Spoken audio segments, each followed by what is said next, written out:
Jika kita ingin melihat kualitas keislaman seseorang, lihatlah di mana ia saat adzan subuh berkumandang. Apakah ia bergegas menembus gelapnya subuh, atau ia masih asyik meringkuk dan menikmati amisnya kencing syaitan?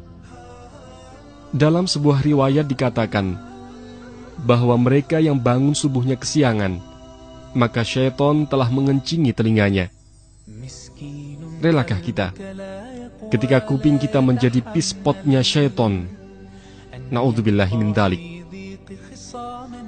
Kita merasa begitu dekat ketika disuruh berlari 100 meter. Namun beberapa meter saja ke masjid untuk sholat subuh berjamaah terasa begitu berat.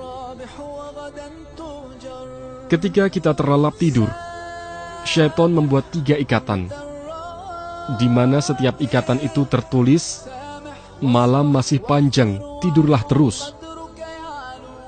Ketika anak Adam bangun, lepaslah 1 ikatan.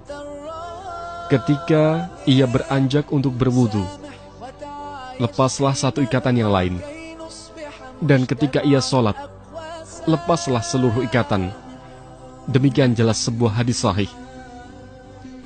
Tetap tidur di waktu pagi dan menjadikan telinga ini tuli akan seruan muadzin bisa menyebabkan kemiskinan. Kalaupun tidak miskin secara materi, maka akan miskin kesehatan. Apalah artinya banyak uang, namun penyakit menumpuk? Apalah arti harta yang melimpah kalau tidak memiliki kesehatan? Dikatakan dalam sebuah riwayat, tidur di pagi hari mewariskan kemiskinan. Riwayat ini segaris lurus dengan sebuah penelitian bahwa tidur di pagi hari dapat menyebabkan penyakit diabetes. Bahkan Nabi Shallallahu Alaihi Wasallam pernah membangunkan Aisyah yang ketika itu sedang tidur di waktu pagi, seraya berkata, "Bangunlah dan saksikanlah, sesungguhnya Allah membagikan rezekinya di pagi hari."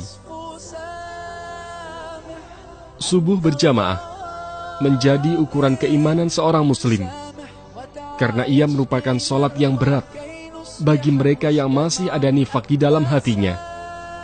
Nabi Shallallahu Alaihi Wasallam bersabda, "Inna afqala salatin 'alal munafikina salatul isya'i wa salatul fajri, walau ya'lamuna ma fihima la'atauhuma walau habwa." Sesungguhnya sholat yang paling berat dilaksanakan oleh orang-orang munafik adalah sholat isya dan sholat subuh. Sekiranya mereka mengetahui keutamaan keduanya, niscaya mereka akan mendatanginya, sekalipun dengan merangkak. Sholat subuh begitu memberatkan langkah, karena hadir di saat kita asyik menikmati empuknya kasur. Sedangkan sholat isya, karena waktunya panjang, sehingga kebanyakan kita sering menunda-nundanya. Sholat subuh berjamaah di masjid memiliki keutamaan yang luar biasa, sehingga betapa meruginya jika seorang insan beriman melewatkannya. Jika kita sanggup sholat subuh berjamaah di masjid, tentu mudah bagi kita untuk menunaikan sholat-sholat lainnya dengan berjamaah. Salah satu penyebab masuk surga bagi seorang hamba adalah sholat subuh secara berjamaah. Rasulullah Shallallahu Alaihi Wasallam bersabda, "Man shallal bardaini dakhalal jannah." Barang siapa yang mengerjakan sholat bardain, yaitu sholat subuh dan asar, maka dia akan masuk surga. Jangan berbicara Islam terlalu tinggi kalau kita tak mampu berjamaah subuh di masjid. Jangan berharap masuk surga kalau salat subuh kita masih kesiangan. Mari kita buat hari kita ceria dengan mengawali bangun pagi. Mari memburu surga dengan memburu keutamaan subuh.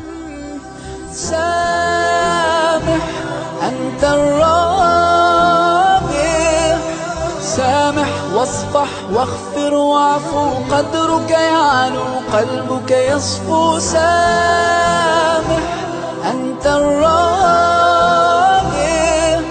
سامح وتعايش كي نرقى كي نصبح مجتمعا أقوى. سامح